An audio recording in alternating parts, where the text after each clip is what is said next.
Hi, this is Drew and Mark and Andy of the New Religion Band. We were an original goth pop band in the 80s. Wrote a lot of songs.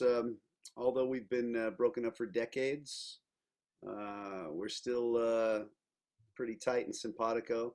And during these COVID times, we got to talking a lot, and we got to thinking about our music and what we did then. And we decided we'd put together a little series of a few of our songs, remaking a few of our songs that we did back then and sharing some stories. So thanks for listening in if you're here. And I think we should just get to the point of talking about these songs and the topics about them. And one of the things we need to know probably is how we met. People will always ask that question. So probably makes sense to throw this to Mark and say, Mark, Well, how we met. yeah, if memory serves, which it hardly ever does anymore, but I was working at a record store. There were these black pieces of plastic. There were circles like this that had music on them. And I was working at a record store, and I met a girl named Lori there. And Lori had a friend, and Lori's friend played guitar and bass and sang in a band. And she was just convinced that I should meet this person. And so I did. And I think, I could be wrong, but I feel like we actually played music the first night we ever bumped into each other. I was like, have a couple beers, grab a guitar, and see what happens. And then it kind of took off from there. Even though we had different influences for sure, but we had enough overlap in kind of the spirit of what we wanted to do that we found some ways to make all that happen. But that was the mid '80s, and there was just tons of great music, so many great influences and stuff like that there. And then so Drew and I started playing, and I've got the tape. that's right. Yeah. I've got us playing. I've got us, and that may have been the first night or second night because we would have had to rehearse a little bit. But I've got a tape of us doing Rebel Yell, Yep. In the Name of Love, Yep. the Panama, which Yeesh. speaks a little bit to the influence because you came in like full of Whammy Bar, Eddie, Yeah. Van Halen, tricks and such, and I was trying to scream. That was at the Red House that we did those Yep. recordings with Randy Tucker. Yeah. And as soon as we got into that and got into kind of just playing, we weren't trying to write originally. I don't think we were just trying to make music. And then we hooked up somehow with this guy, Kevin, and we did the Dorian Gray thing. And he, along with Mark Larson, because Randy bailed, we kind of made the rounds. I mean, I think I played my first gig at the Crown and Anchor in Alameda. We did in Alameda, and I now live in Alameda, just about a mile from that place. It's closed now; it's a construction place. But yeah, and then that whole experience from there with Kevin was doing lots of covers, warming up, getting better, enjoying our influences, being a little crazy. Mm-hmm. And then we started getting serious. We bought like a Tascam 4-track recorder and said, let's start writing stuff. Let's start doing stuff. And we brought in these little bits and just working through the bits. I've got all these tapes of us, me playing bass, me playing guitar, you playing guitar, me mumbling, you mumbling. And just, we did all this experimenting, and then finally came up to a point where we were starting to get even a little more serious, but we needed a drummer, and that's where Andy kind of came into play at first. And we were a three-piece at that time. So hi, Andy, tell your story, lad.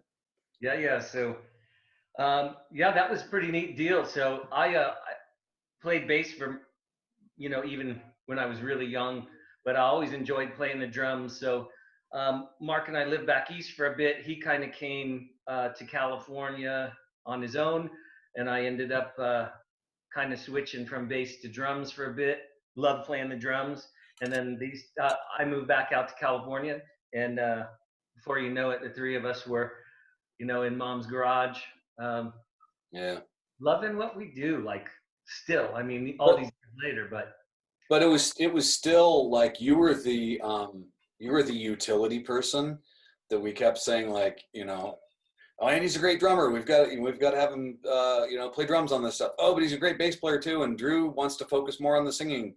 So like it would, depending on like what our focus was, we kept throwing you around from one thing to another. But you were so cool about it. You just kind of went, to this day, man, to this day, you got on those drums immediately with just this.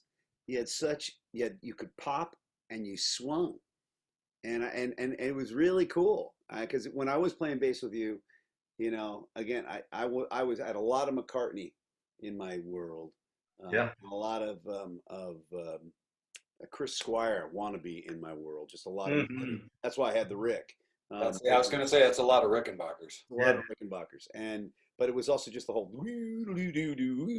melody, and you'd allow me just to be able to put those melodies in, but I couldn't do all that and sing at the same time. So I wanted to be a writer, Yeah. and a singer more than anything.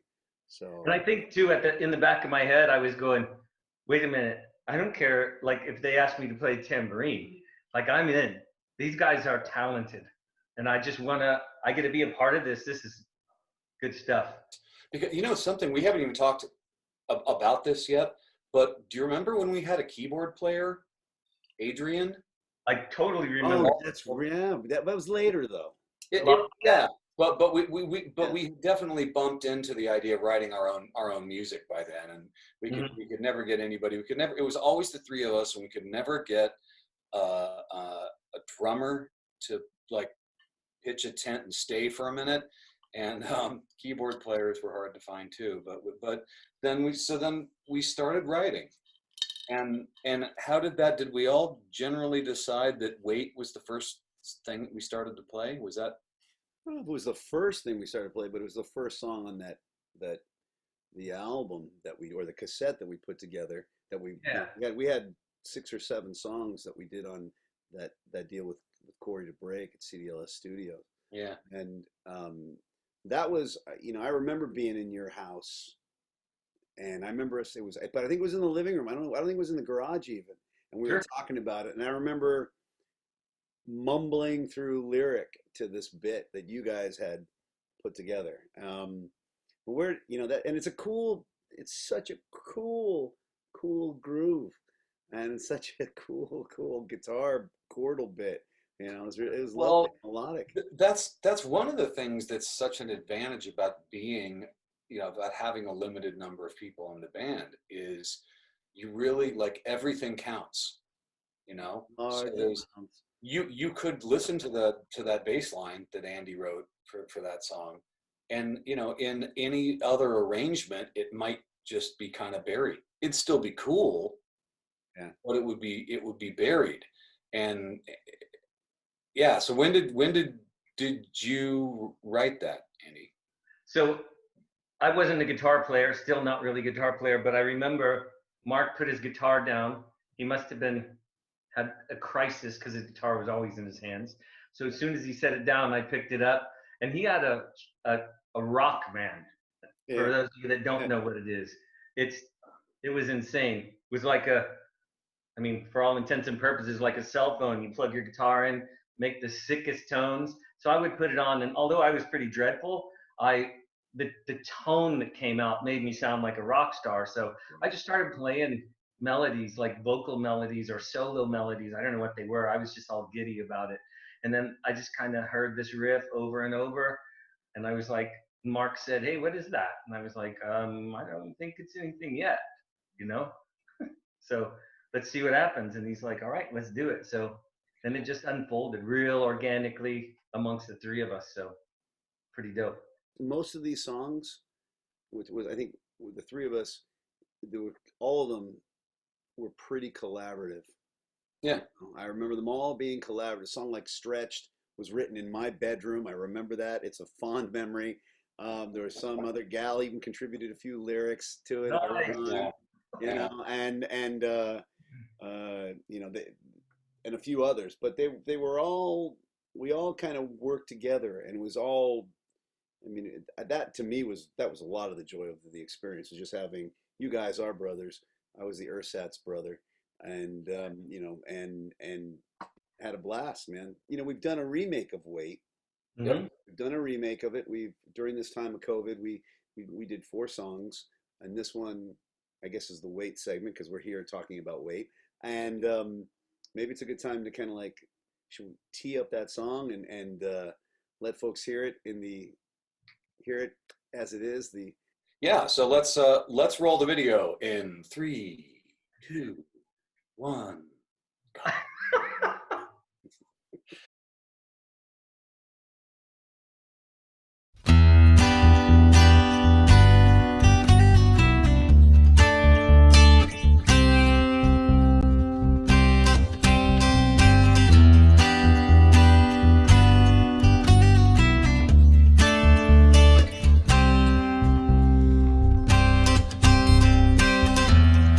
Is there something else to do here?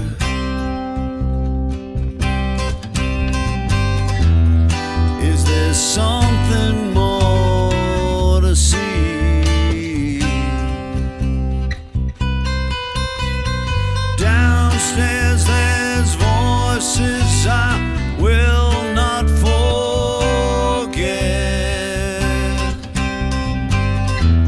There's all these reasons to feel pity. Wait for me, you've got to wait for me. Wait for me, you've got to wait for me. Wait for me.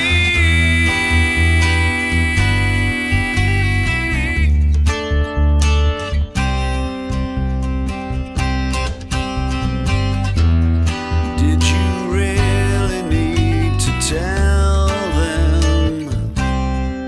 No.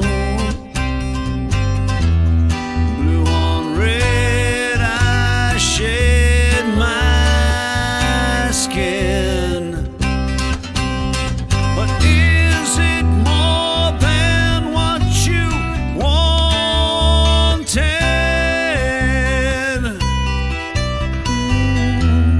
Is it more than from within?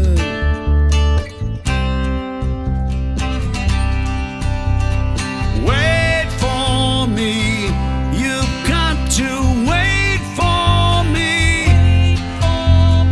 Wait for me, you've got to wait for me.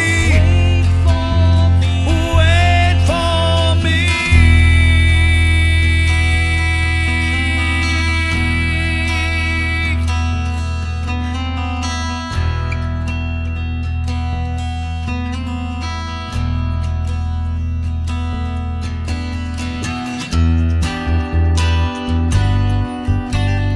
Here in darkness,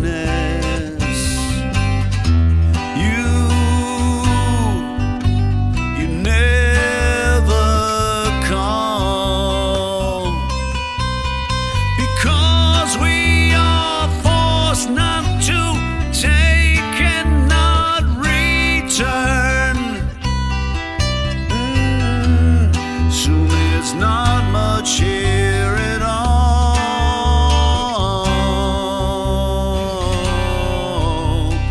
Wait for me, you've got to wait for me.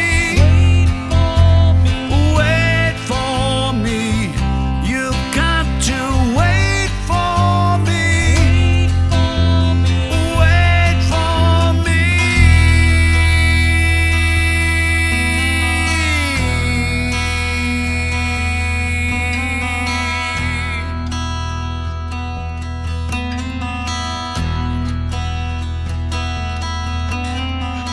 Wait.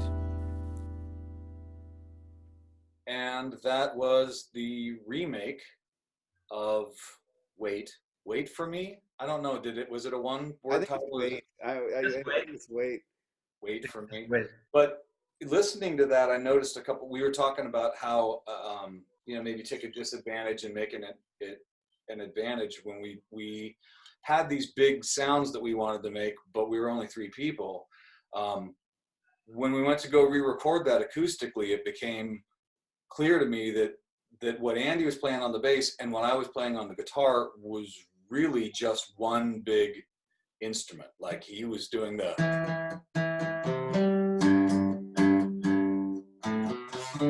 and I would play in the, but that actually ended up giving us this.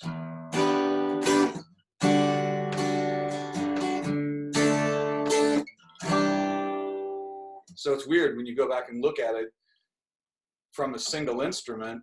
Yeah, it actually has it's the same sound, but it's kind of cooler in a way. So it was a lot of fun to take these things apart acoustically and figure out, how to do them and how to hear them again.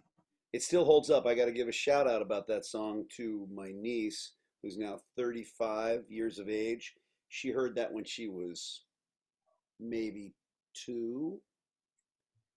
And when I brought it to my family and say, "Hey, look what we did," and she was just this little harumph of a child, but she knew that song. It was like some of the first words out of her mouth, aside from "Mommy, Daddy," was "Hey, Mommy," and to this day she still remembers that song.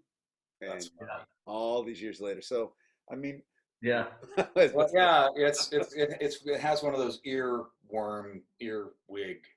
Ear. Get it out. Come on. Something that was really weird though about that song, about how sort of catchy that chorus is.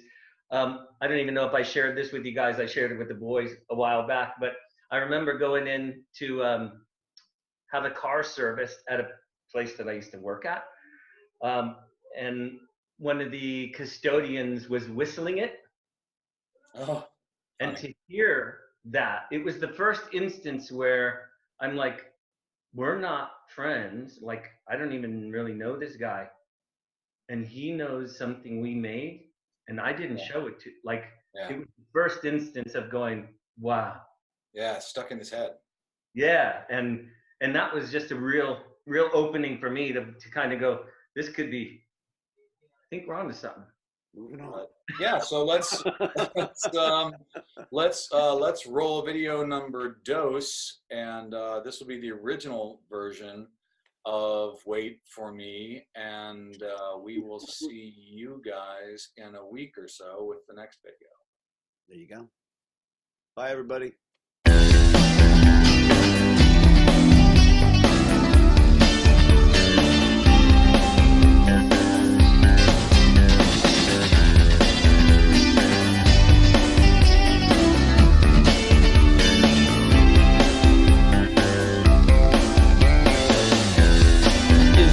Something else to do here.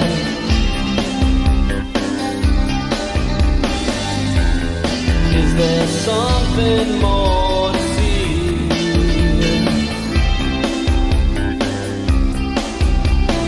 Downstairs there's voices I will not forget. There's all these reasons to feel pity. Wait for me, you've got to wait for me. Wait for me, you've got to wait for me. Wait for me.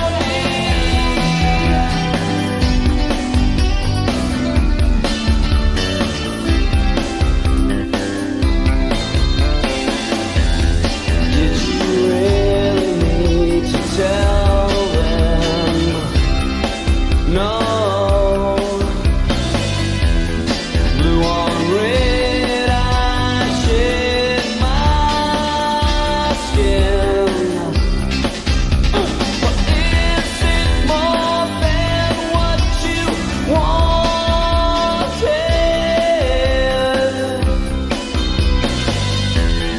Is it more?